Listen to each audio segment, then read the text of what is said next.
महाभारत के युद्ध में सहदेव ने विनाश को शुरू होने से पहले ही देख लिया था। उसके पास वो सिद्धि थी जिसे योग शास्त्रों में सबसे दुर्लभ और खतरनाक माना गया है, त्रिकाल ज्ञान सिद्धि। कल्पना कीजिए एक ऐसी दृष्टि की जहां आज, कल और परसों में कोई फर्क नहीं रह जाता, जहां आपका भविष्य आपके अतीत की तरह ही साफ दिखाई देता है। क्या यह कोई वरदान है या एक श्राप? आज हम जानेंगे कि योग की यह दुर्लभ त्रिकाल ज्ञान सिद्धि आखिर काम कैसे करती है। तुम एक कारागार में जी रहे हो, लेकिन इस कारागार की दीवारें पत्थर की नहीं है, ये दीवारें समय की बनी हैं। तुम सोचते हो कि अतीत बीत चुका है और भविष्य अभी आया नहीं है। तुम मानते हो कि जीवन एक नदी है जो कहीं से बहकर कहीं जा रही है, और तुम बस उस नदी में बहती हुई एक पत्ती हो। यही तुम्हारी सबसे बड़ी भूल है। योग कहता है यह सत्य नहीं है, और आश्चर्य की बात यह है कि आधुनिक भौतिकी भी अब इसी ओर इशारा कर रही है। त्रिकाल ज्ञान को समझने से पहले एक बहुत कठिन सत्य को स्वीकार करना पड़ता है। समय चलता नहीं है, तुम चलते हो। समय स्थिर है, तुम ही उसके भीतर सरकते हो।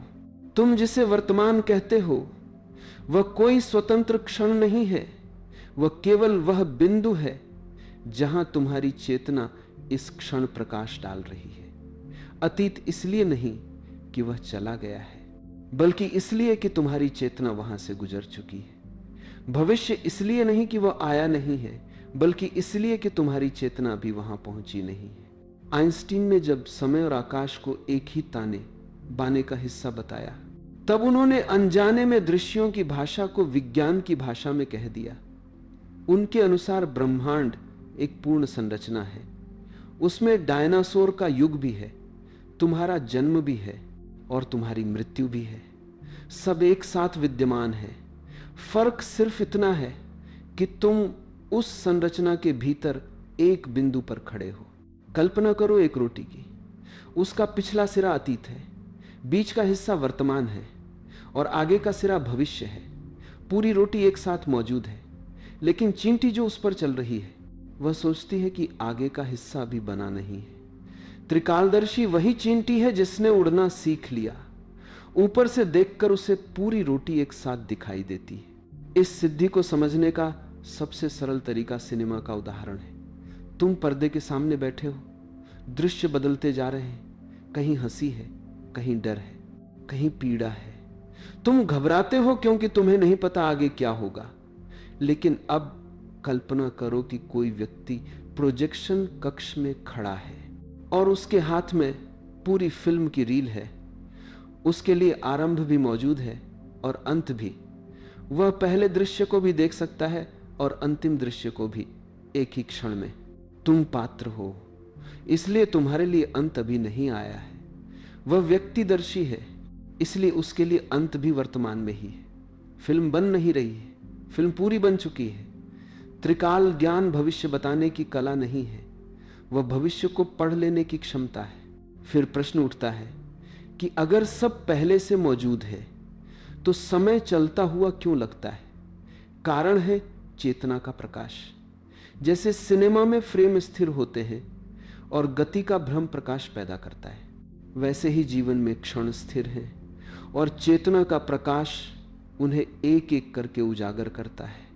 जहां प्रकाश अभी है वही वर्तमान है, जहां से वह गुजर चुका है वही अतीत है, जहां वह जाएगा वही भविष्य है, लेकिन सारे क्षण सदा से मौजूद है। त्रिकालदर्शी अपनी चेतना के प्रकाश को फैला देता है। वह एक क्षण पर टिकता नहीं है, वह पूरी पट्टी को एक साथ देख लेता है। योग सूत्र समय को निरंतर प्रवाह नहीं मानते। वे कहते हैं समय क्षणों में बंटा हुआ है, हर क्षण एक स्वतंत्र इकाई है। दो क्षणों के बीच एक सूक्ष्म अंतराल है, एक रिक्ति है। जैसे फिल्म में दो फ्रेम के बीच क्षण भर के लिए अंधकार होता है। साधारण मन उस अंधकार को पार कर जाता है, वह जोड़ देता है, उसे निरंतरता दिखाई देती है। सिद्ध मन उस रिक्ति पर ठहर जाता है, वही क्षण काल का द्वार है। अगर कोई दो क्षणों के बीच के उस अंतराल में प्रवेश कर जाए तो वह समय की रेखा से बाहर हो जाता है। वहां वह शाश्वत वर्तमान में गिरता है। यहीं से त्रिकाल ज्ञान संभव होता है, क्योंकि अब जीवन एक प्रवाह नहीं रहता, वह एक वस्तु बन जाता है जिसे देखा जा सकता है। इसका मनोवैज्ञानिक अर्थ बहुत गहरा है। तुम्हारी सारी चिंता समय से आती है। तुम चिंतित हो क्योंकि तुम्हें लगता है भविष्य अनिश्चित है, लेकिन अगर पूरी रील पहले से मौजूद है तो अनिश्चितता केवल तुम्हारी अज्ञानता है, वास्तविकता नहीं। यह बोध वैराग्य को जन्म देता है। तुम संघर्ष छोड़ देते हो। तुम फिल्म को बदलने की कोशिश नहीं करते, तुम उसे देखने लगते हो। अभिनेता से दर्शक बन जाते हो। अधिकतर लोग इस विचार से डर जाते हैं। वे स्वतंत्र इच्छा की बात करते हैं। वे पूछते हैं क्या सब तय है? लेकिन ऋषि एक सरल प्रश्न पूछता है, अगर अंत पहले से मौजूद है तो क्या तुम उसे जानना नहीं चाहोगे? डर इस बात का नहीं है कि भविष्य तय है, डर इस बात का है कि अगर जान लिया तो अहंकार की भूमिका समाप्त हो जाएगी। यही त्रिकाल ज्ञान का पहला द्वार है। अगर तुम किसी व्यक्ति को 10 मंजिला इमारत से छलांग लगाते हुए देखो तो क्या तुम्हें किसी अलौकिक शक्ति की आवश्यकता है यह जानने के लिए कि आगे क्या होगा? नहीं। तुम गुरुत्वाकर्षण का नियम जानते हो, तुम शरीर की नाजुकता जानते हो, तुम उसकी गति और दिशा को समझते हो और पूरी निश्चितता के साथ कह सकते हो कि कुछ ही क्षणों में उसका शरीर टूट जाएगा। एक बच्चे को यह भविष्यवाणी जादू जैसी लगेगी, लेकिन जो नियमों को जानता है उसके लिए यह कोई चमत्कार नहीं है, यह केवल गणित है। यही अंतर है। त्रिकालदर्शी कोई भविष्य देखने वाला जादूगर नहीं है, वह कर्म का भौतिक शास्त्री है। उसे कारण और परिणाम के नियम इतने गहरे समझ में आ चुके हैं कि जब वह तुम्हें देखता है तो उसे कोई व्यक्ति दिखाई नहीं देता, उसे एक गति में चलता हुआ कर्म दिखाई देता है, समय के भीतर फेंका गया हुआ एक प्रक्षेप्य। पतंजलि योग सूत्र में इस रहस्य की कुंजी देते हैं। वे कहते हैं कि भूत और भविष्य को जानने के लिए परिणाम पर संयम करना आवश्यक है। परिणाम का अर्थ है रूपांतरण। इस जगत में कुछ भी पैदा नहीं होता और कुछ भी नष्ट नहीं होता, सब केवल रूप बदलता है। मिट्टी के घड़े को देखो, साधारण आंख को केवल घड़ा दिखाई देता है, लेकिन जो परिणाम को समझता है उसे घड़े में मिट्टी भी दिखाई देती है और धूल भी। वह जानता है कि यह घड़ा कभी गीली मिट्टी था और यह निश्चित रूप से एक दिन टूटकर धूल बनेगा। अतीत और भविष्य दोनों वर्तमान में ही छिपे हुए हैं। वस्तु के भीतर ही उसका पूरा समय दर्ज है। त्रिकालदर्शी घड़े को देखकर केवल घड़ा नहीं देखता, वह मिट्टी और धूल दोनों को एक साथ देखता है, इसलिए उसे समय की पूरी रेखा दिख जाती है। अब इसी नियम को मनुष्य के जीवन पर लागू करो। भविष्य कोई आकस्मिक घटना नहीं है जो अचानक आकर तुम्हें चौंका दे। भविष्य बीज से उगने वाला वृक्ष है, वर्तमान बीज है। अगर तुम्हारे हाथ में आम का बीज है तो क्या तुम्हें यह जानने के लिए किसी सिद्धि की आवश्यकता है कि उससे कौन सा वृक्ष निकलेगा? वह न सेब बनेगा और न कांटों वाला पौधा, वह आम ही बनेगा। यह अनुमान नहीं है, यह निश्चित ज्ञान है, क्योंकि वृक्ष की पूरी योजना बीज में ही बंद है। जब कोई सिद्ध तुम्हें देखता है तो वह तुम्हारे भीतर छिपे कर्म बीजों को देखता है। वह तुम्हारे क्रोध को देखता है, तुम्हारे भोजन को देखता है, तुम्हारी दबी हुई कामनाओं को देखता है और फिर वह गणना करता है। यह व्यक्ति भीतर आग बो रहा है, यह छल के बीज डाल रहा है, इसका फल कुछ वर्षों में शरीर का टूटना और संबंधों का सूख जाना होगा। वह तुम्हें तारीख बता दे तो तुम उसे रहस्य में समझ लेते हो, लेकिन वह केवल किसान है, उसे पता है तुमने क्या बोया है। जैसे खगोल शास्त्री बता देता है कि किसी विशेष दिन सूर्य ग्रहण होगा, उसने भविष्य की यात्रा नहीं की, उसने केवल गति और दिशा की गणना की है। उसी तरह सिद्ध तुम्हारी चेतना की गति को देखता है, तुम्हारे विचारों की तीव्रता को देखता है और तुम्हारे जीवन की दिशा को आगे बढ़ा देता है। इसलिए त्रिकाल ज्ञान के लिए मन का स्थिर होना अनिवार्य है। अगर मन कांप रहा है तो गणना गलत होगी। यहां भावुकता नहीं चलती, यहां अत्यंत सूक्ष्म स्पष्टता चाहिए। अब सबसे कठिन प्रश्न आता है, क्या भविष्य बदला जा सकता है? उत्तर सरल नहीं है। अगर बीज अभी हाथ में है तो सिद्ध कह सकता है इसे मत बो, भविष्य टल सकता है। अगर अंकुर निकल चुका है तो वह कह सकता है इसे उखाड़ दो, पीड़ा होगी, लेकिन परिवर्तन संभव है। लेकिन अगर वृक्ष पूरा खड़ा है और फल गिर रहा है तो अब कुछ भी रोका नहीं जा सकता। छलांग लगाने के बाद गुरुत्वाकर्षण से बहस नहीं की जा सकती। अधिकतर लोग सिद्ध के पास तब आते हैं जब वे हवा में होते हैं। तब सिद्ध कुछ नहीं करता, वह केवल देखता है। भविष्य जानने के लिए किसी क्रिस्टल या रहस्य की तलाश मत करो, अपने आज को देखो। तुम्हारा आज तुम्हारे कल का परिणाम है और तुम्हारा कल तुम्हारे आज का परिणाम होगा। अगर भविष्य जानना है तो यह मत पूछो कि क्या होगा, यह देखो कि तुम अभी क्या कर रहे हो। यही एकमात्र भविष्यवाणी है जो कभी गलत नहीं होती। योगियों का कहना है कि मनुष्य के मस्तिष्क में एक सुप्त इंद्रिय छिपी हुई है। विज्ञान उसे एक ग्रंथि कहता है, योग उसे आज्ञा चक्र कहता है। यह केवल प्रतीक नहीं है, यह एक जैविक संवेदक है। जैसे रेडियो हवा में मौजूद तरंगों को पकड़कर ध्वनि में बदल देता है, वैसे ही आज्ञा चक्र समय और संभावना की अदृश्य तरंगों को पकड़कर दृष्टि में बदल देता है। अधिकतर लोग तीसरी आंख को केवल कल्पना मान लेते हैं। कारण यह है कि उनकी चेतना उस स्तर तक कभी सक्रिय ही नहीं हुई। लेकिन योग कहता है कि यह आंख बंद नहीं है, यह निष्क्रिय है, और निष्क्रिय को सक्रिय करने के लिए विधि चाहिए। यही विधियां योग सूत्र में साधना के रूप में दी गई हैं। पतंजलि कहते हैं कि सूर्य पर संयम करने से भौतिक लोगों का ज्ञान होता है। इसका अर्थ यह नहीं है कि कोई व्यक्ति आकाश में चमकते सूर्य को घूरता रहे। सूर्य यहां एक प्रतीक है उस केंद्रीय स्रोत का, जिससे प्रकाश और सूचना दोनों प्रवाहित होते हैं। इस सौर मंडल में जो कुछ भी घट रहा है वह उसी ऊर्जा से जुड़ा हुआ है। इसलिए सूर्य को जानना पूरे विस्तार को जानना है। योगी बाहरी सूर्य की ओर नहीं देखता, वह भीतर के सूर्य की ओर मुड़ता है। शरीर के मध्य में जहां ऊर्जा का केंद्र है वहीं वह अपना ध्यान टिकाता है। जब यह केंद्र जागृत होता है तो चेतना को विस्तार का मानचित्र मिलने लगता है, स्थान का बोध गहरा हो जाता है। छिपी हुई वस्तुएं, दूर के लोक, अस्तित्व की भौगोलिक संरचना धीरे धीरे स्पष्ट होने लगती है।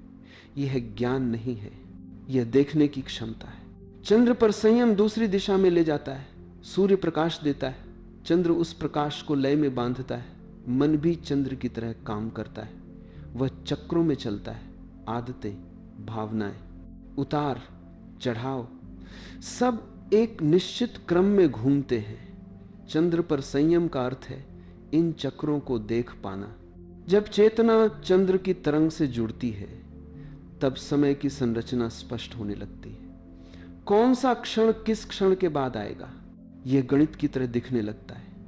यही कारण है कि सिद्ध समय का उपयुक्त क्षण पहचान लेता है। उसके लिए समय अराजक नहीं होता, वह एक जीवित कैलेंडर बन जाता है। इसके बाद आता है सबसे सूक्ष्म प्रयोग, मस्तक के भीतर एक प्रकाश का अनुभव। यह कोई भौतिक प्रकाश नहीं है, यह चेतना का प्रतिबिंब है। शिशु के सिर में जो कोमल स्थान होता है उसके पास योगी एक सूक्ष्म द्वार अनुभव करते हैं। जब समस्त ध्यान इंद्रियों से हटाकर इस प्रकाश में डाला जाता है तब चेतना शरीर की सीमाओं से बाहर फैलने लगती है। यह ठीक वैसा है जैसे कोई जलयान के भीतर बैठा व्यक्ति ऊपर देखने के लिए एक नली बाहर निकाले। शरीर एक सीमा है, यह प्रकाश उस सीमा के बाहर झांकने का साधन बनता है। जब यह सक्रिय होता है तब दूरी मिटने लगती है। कमरे की दीवारें बाधा नहीं रहती, अंतरिक्ष संकुचित हो जाता है। योगी वहां देख सकता है जहां उसका शरीर नहीं है। यही कारण है कि प्राचीन ऋषियों ने उन स्थानों का वर्णन किया जिन्हें उन्होंने कभी यात्रा से नहीं देखा। लेकिन सीधे इन अवस्थाओं में छलांग नहीं लगाई जा सकती, इसके लिए तैयारी चाहिए। आंख और मन के बीच गहरा संबंध है। जहां आंख स्थिर होती है वहां मन भी स्थिर होता है। इसलिए दृष्टि को साधने का अभ्यास आवश्यक है। त्राटक इसी तैयारी का नाम है। किसी स्थिर ज्योति को आंखों से बिना हिले देखना। आंखों में जलन होगी, आंसू आएंगे। यह आंखों का शुद्धिकरण है। जब आंखें बंद की जाती हैं तब भीतर उस ज्योति की छवि दिखाई देती है। अगर यह छवि स्थिर रहती है तो समझना कि मन भी स्थिर हो रहा है। आंख कांपती है तो मन कांपता है, आंख स्थिर होती है तो मन ठहरता है, और जब मन ठहरता है तब समय रुकता है। जब समय रुकता है तब चेतना फ्रेम के बाहर कदम रखती है। यही तीसरी आंख की वास्तविक तकनीक है। कोई चमत्कार नहीं, कोई कल्पना नहीं, केवल चेतना के उपकरण का उन्नयन। योग में पूर्व जन्मों की स्मृति को जाति स्मरण कहा गया है। यह कोई कल्पना नहीं है, कोई मन की उड़ान नहीं है। यह आत्मा पर लागू की गई सूक्ष्म जांच प्रक्रिया है। जैसे पुरातत्वविद जमीन खोदकर प्राचीन नगरों के अवशेष निकालता है, वैसे ही साधक चेतना की परतों को हटाकर अपने ही अस्तित्व का इतिहास खोजता है। तुम्हें ऊंचाई से डर क्यों लगता है? तुम किसी अजनबी पर बिना कारण भरोसा क्यों कर लेते हो? और किसी दूसरे को देखते ही भीतर विरोध क्यों जाग जाता है? तुम्हारे शरीर पर कोई जन्म चिन्ह क्यों है? यह सब संयोग नहीं है, ये घाव है। शरीर घाव को भूल जाता है, लेकिन आत्मा पीड़ा को याद रखती है। जाति स्मरण को समझने के लिए पहले यह समझना होगा कि स्मृति का संग्रह कहां होता है। मस्तिष्क केवल वर्तमान का प्रबंधन करता है, वह रोज के अनुभवों को संभालता है, लेकिन चेतना का गहरा तल, जिसे चित्त कहा गया है, वहां अनुभव की छाप संचित होती है। जब शरीर गिरता है, मस्तिष्क मिट जाता है, लेकिन चित्त ऊर्जा है, और ऊर्जा नष्ट नहीं होती। वह अपनी छापों को समेटकर नए शरीर की ओर चल पड़ती है। प्रकृति ने चेतन मन और चित्त के बीच एक सुरक्षा पर्दा रखा है। इसका कारण करुणा है। अगर तुम्हें एक साथ अपने पिछले जीवन की हिंसक मृत्यु, अपने वर्तमान जीवन के संघर्ष और आने वाले भय सब याद आ जाएं, तो तुम संतुलन खो बैठोगे। इसीलिए स्मृति को ढका गया है। जाति स्मरण इस पर्दे को फाड़ना नहीं है, यह उसे धीरे धीरे सुरक्षित ढंग से पार करना है। इस स्मृति तक पहुंचने के लिए किसी तारीख या नाम की जरूरत नहीं होती। आत्मा स्मृतियों को समय के अनुसार नहीं रखती, वह उन्हें भाव के अनुसार रखती है। भावना ही खोज का सूत्र है। इसलिए जाति स्मरण में चित्र खोजे नहीं जाते, भावों का पीछा किया जाता है। जो डर तर्क से समझ में नहीं आता, वही द्वार बनता है। पानी से बिना कारण भय, किसी विशेष सभ्यता की ओर अजीब सा खिंचाव, किसी रिश्ते में उठने वाला तीव्र और अकारण क्रोध, ये सब सक्रिय सूत्र हैं। ये संकेत हैं कि कहीं कोई अधूरा चक्र अब भी घूम रहा है। योग सूत्र इस यात्रा के लिए प्रत्यप्रसव की विधि बताते हैं। इसका अर्थ है उलटी यात्रा, जीवन की फिल्म को पीछे की ओर ले जाना। साधक किसी अस्पष्ट लेकिन तीव्र भाव को चुनता है। वह उस भाव की कहानी में नहीं जाता, वह शरीर में उसे महसूस करता है। वह देखता है कि यह भय गले में है या छाती में या पेट में। वह वहां पूरी चेतना डाल देता है, फिर वह पीछे की ओर बहता है। इस जीवन में वह पहली स्मृति खोजता है जहां यह भाव था, बचपन, किशोरावस्था, शैशव। और जब जन्म की सीमा आ जाती है तब वह रुकता नहीं है। वह उसी भाव के साथ उस सीमा के पार उतर जाता है। वहां कोई चित्र नहीं होता, केवल अंधकार होता है, और उसी अंधकार में अचानक दृश्य प्रकट होता है। अधिकतर यह दृश्य मृत्यु का होता है, क्योंकि मृत्यु सबसे गहरी छाप छोड़ती है। यह देखने के लिए साधक को गहरा वैराग्य चाहिए। अगर वह चीखने लगे, भागने लगे, तो प्रक्रिया टूट जाती है।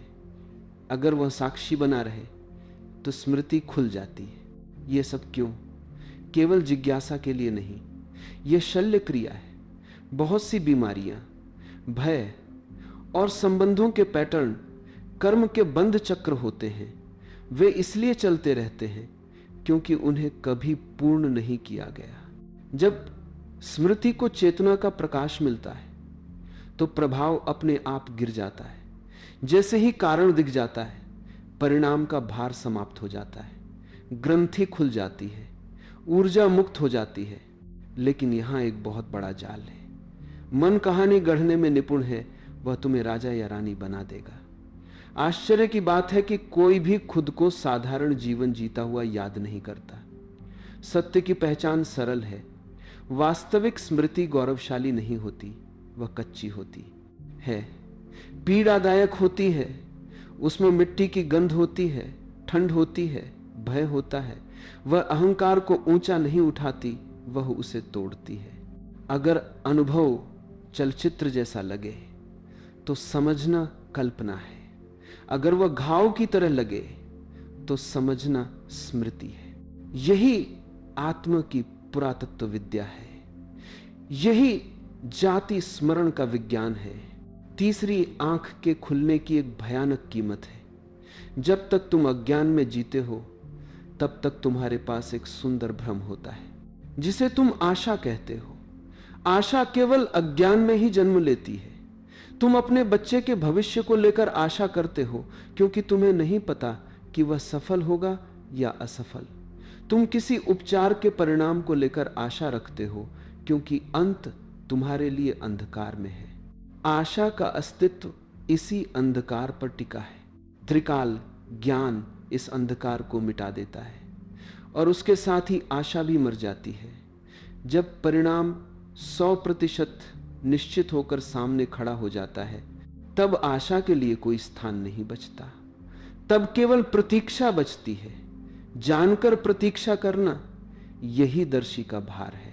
महाभारत में सहदेव इस चेतना का प्रतीक है। वह पांडवों में सबसे छोटा था, लेकिन उसकी दृष्टि सबसे दूर तक जाती थी। कथा कहती है कि पिता पांडु की मृत्यु के बाद उसने उनके मस्तिष्क का अंश ग्रहण किया। इसका अर्थ कोई शारीरिक क्रिया नहीं है। इसका अर्थ है शुद्ध बुद्धि का सीधा अवशोषण। उसी क्षण उसके लिए समय की रेखा टूट गई। उसने महायुद्ध को उसके आरंभ से पहले देख लिया। उसने लाखों शव देख लिए। उसने अपने ही वंश का विनाश देख लिया। उसके लिए भविष्य कोई अनुमान नहीं था।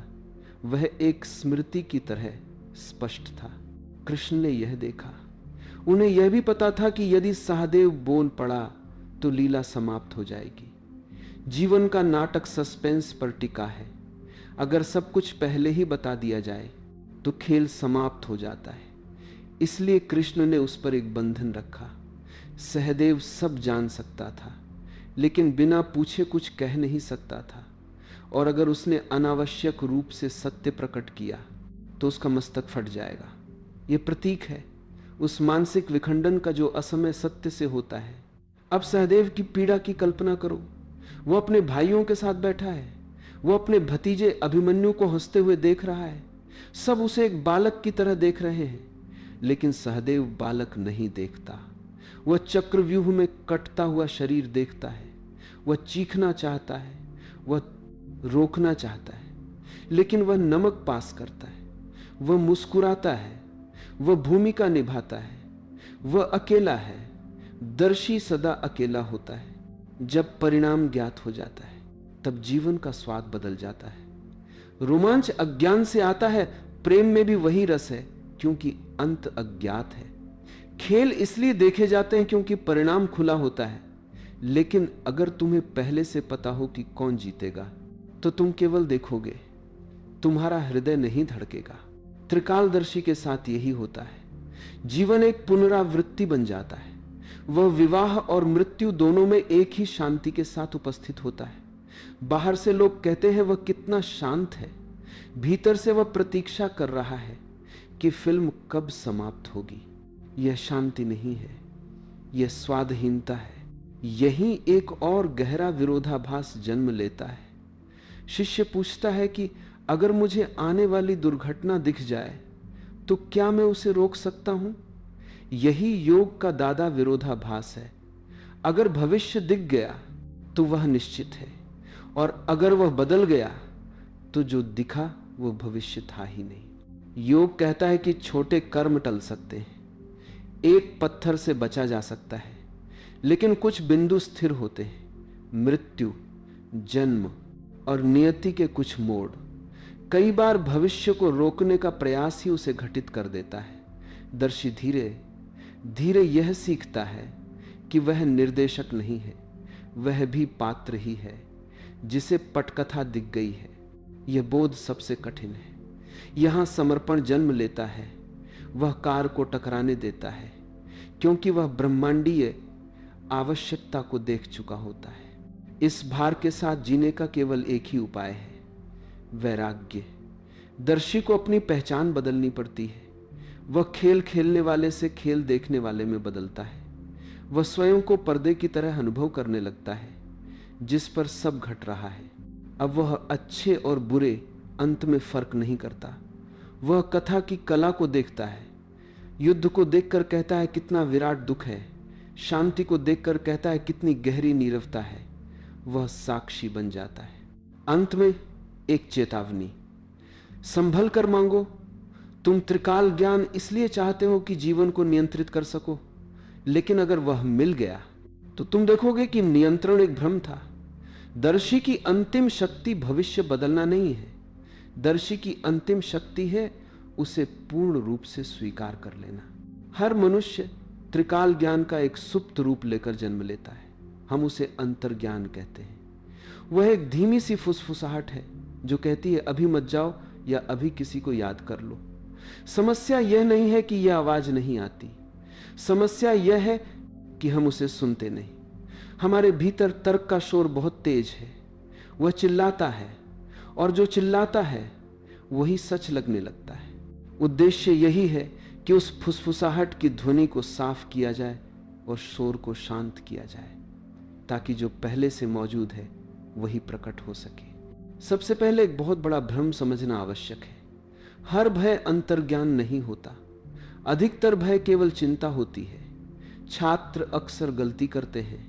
भीतर डर उठता है और वे मान लेते हैं कि कोई अनिष्ट होने वाला है, लेकिन चिंता और अंतर्ज्ञान की तरंग अलग होती है।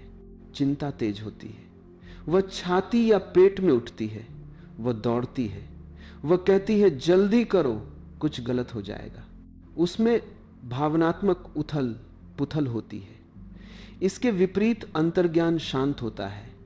वह एक क्षण में आता है और ठहर जाता है, जैसे झील में एक बूंद गिर जाए और पानी फैल जाए। वह आदेश देता है, समझाता नहीं। वह कहता है नहीं या कहता है जाओ। उसमें भय नहीं होता, उसमें ठंडी निश्चितता होती है। एक सरल नियम याद रखो, अगर भीतर घबराहट है तो वह अंतर्ज्ञान नहीं है। अंतर्ज्ञान कभी चीखता नहीं, वह बस तथ्य रख देता है। अब प्रश्न है कि इस संकेत को पहचानने की क्षमता कैसे विकसित हो। इसके लिए मस्तिष्क को प्रशिक्षित करना पड़ता है। तुम्हें अपने ही अनुभवों का अध्ययन करना होगा। कुछ दिनों तक जब भी कोई आभास उठे उसे तुरंत दर्ज करो। उसके साथ यह भी देखो कि शरीर में क्या हुआ। कहीं पेट सिकुड़ा या कहीं माथे पर ठंडक आई। बाद में देखो कि वह आभास सही था या नहीं। कुछ ही दिनों में एक पैटर्न स्पष्ट होने लगता है। तब तुम्हें पता चलने लगता है कि शरीर किस संकेत पर सच बोलता है और किस पर केवल डर पैदा करता है। यह कोई बाहरी ज्ञान नहीं है, यह अपने भीतर के मानचित्र को पढ़ना है। इस अंतर्ज्ञान के लिए जिस उपकरण की आवश्यकता है वह पहले से मौजूद है, लेकिन जैसे हर उपकरण को देखभाल चाहिए वैसे ही इसे भी। योग कहता है कि मस्तिष्क के भीतर एक सूक्ष्म केंद्र है जो इस ग्रहणशीलता के लिए उत्तरदायी है। जब शरीर और जीवन शैली भारी हो जाती है तो यह केंद्र सुस्त पड़ जाता है। इसलिए शुद्धता और सरलता यहां साधना बन जाती है। अंधकार भी यहां महत्वपूर्ण है। यह केंद्र प्रकाश के प्रति संवेदनशील है। जब रात्रि गहरी होती है और आंखों के सामने कुछ भी दिखाई नहीं देता, तभी भीतर रसायन संतुलित होते हैं। इसलिए नींद केवल विश्राम नहीं है, वह चेतना की मरम्मत है। जितना गहरा अंधकार उतनी गहरी अंतर्दृष्टि। अब एक अत्यंत व्यावहारिक संकेत, जब भी जीवन में कोई निर्णय सामने आए तो मन से पहले शरीर से पूछो। आंखें बंद करो, यह कल्पना करो कि निर्णय ले लिया गया है। फिर शरीर को सुनो। अगर कंधे ढीले पड़ते हैं, सांस गहरी होती है, भीतर विस्तार का अनुभव होता है, तो समझो भविष्य तुम्हारे साथ है। अगर पेट सिकुड़ता है, सांस रुकती है, जबड़ा भींचता है, तो समझो खतरा सामने है। मन लाभ गिनाएगा, शरीर केवल सत्य बताएगा। शरीर झूठ नहीं बोलता, क्योंकि उसे भविष्य का पहला झटका पहले ही लग चुका होता है। इस पूरी यात्रा का निष्कर्ष बहुत शांत है। हमने समय के विज्ञान से लेकर दैनिक जीवन के सूक्ष्म संकेतों तक की यात्रा की है। त्रिकाल ज्ञान कोई चमत्कार नहीं है। यह इस बोध का नाम है कि तुम एक विराट बुद्धिमत्ता का हिस्सा हो। तुम संयोग नहीं हो, तुम एक अनिवार्य स्वर हो उस संगीत में जो पहले से रचा जा चुका है। जब यह समझ उतर जाती है, तब तुम समय से लड़ना छोड़ देते हो, तुम भागना छोड़ देते हो। तुम जान लेते हो कि नियति से चूकना उतना ही असंभव है जितना रेल का पटरी से भटक जाना। शांत हो जाओ। कथा लिखी जा चुकी है और वह सुंदर है। ओम तत्सत।